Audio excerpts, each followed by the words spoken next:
this center, when with the right commitment of thought energy, this center radiates out into the hologram, as it actually is, the energies from your mind, intellect, emotional network, what you would call your physical body, and it sends out a signature, and that signature disperses out into the world.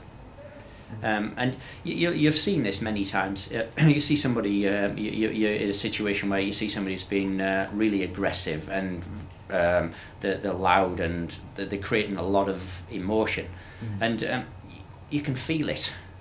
You can walk past, you can feel the atmosphere, but what are you actually feeling? Well, you're feeling the electromagnetic energy waves coming from that person, and you're assimilating it. So if you take that analogy and sort of reverse it, you've got a person what gives off sort of like a loving energy. This loving energy, which is a positive energy, and the hologram world, what we live in, prefers this energy. And there's a lot more to this, and I may just skip on to it, but just briefly I'll go to it. There's a lot to this, and the energy which we put out, if it's the right kind of energy, that energy disperses and goes, other people sense it and they pick it up. There's some tests done where people have done some meditation, and I've heard this through many sages and prophets over the years who I've met, that just one person actively meditating on elevated consciousness of the love vibration, as we'll call it, can affect 30 miles of distance around that one person, and in that 30 miles every single person in some very subtle way will feel the difference of that one person meditating, even though they have no idea where it's coming from. So imagine half a dozen people meditating in a town. It can change the whole electromagnetic vibration of the whole town. So this is what it's about. There's another aspect on this electromagnetic love energy as against the anger and fear energy. This is covered in detail by the likes of Greg Braden and David Icke, and also Michael Sarayan, some people who are really specialising on this stuff. So I don't want to tread on their toes, but I would like to put it across to at least people can get an insight into what's going on and have a look at their work and take it from there. The essence of what's happening at the moment is we're facing a situation where effectively our DNA is starting to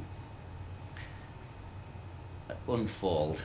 I was going to use the word awaken, but that's not really quite the appropriate word. To unfold. There is a lot of phenomena around the 2012 type enigma which indicates that the energy of our DNA is starting to permeate our consciousness. And if I could just sort of give a bit of an analogy to this, just if for anybody who's interested, if you see that our DNA is sort of like a sine wave, or like a flowing wave, and if you imagined on that wave there was lots and lots of little dots, and if the love energy wave which comes from our heart center which is a very, very tight knit wave, a very, if you call it a high frequency wave, as against the wave of fear and anger, which is a very, very long wave. The short wave, if it was to interact with our DNA, would catch lots and lots of these tiny little nodules, and in so doing we become more aware of our being.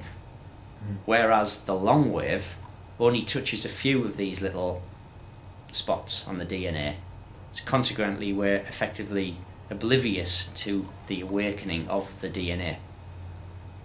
So there are a lot of people, there's an agenda of the global elite to make sure that they hold us in the fear long wavelength pattern, and this is what they do with their terror activities, the bombings, the continuous fear over the scarcity of food and fuel, and with this with this in mind, they're trying to maintain their global position by keeping us in the fear band and preventing us from evolving to the love emotion band.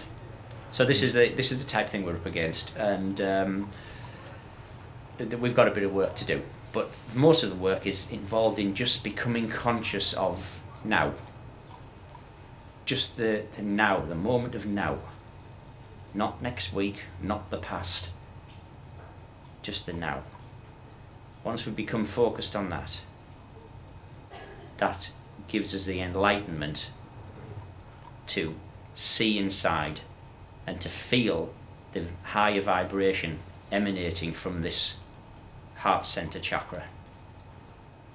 So to wrap this one up, is there anything you would like to add to anything we have covered here today? Yeah,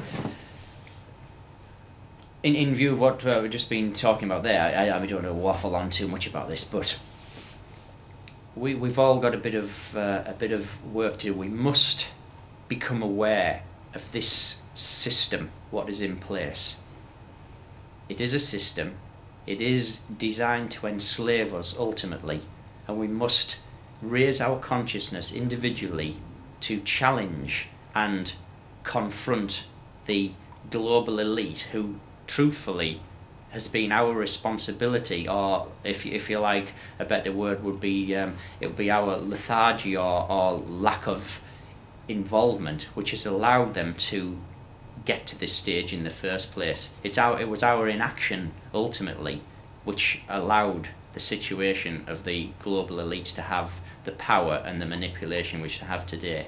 So it's time for us to pick up the baton and start looking into the raising our consciousness and just seeing what is really going on in the world, not what it says on the news, not what it says in the newspaper, but to really start investigating.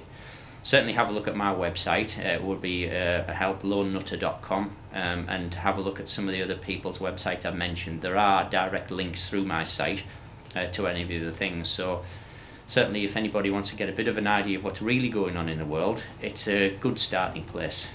So with that in mind, I hope we can achieve something before it's too late for us. Right, okay, thank you.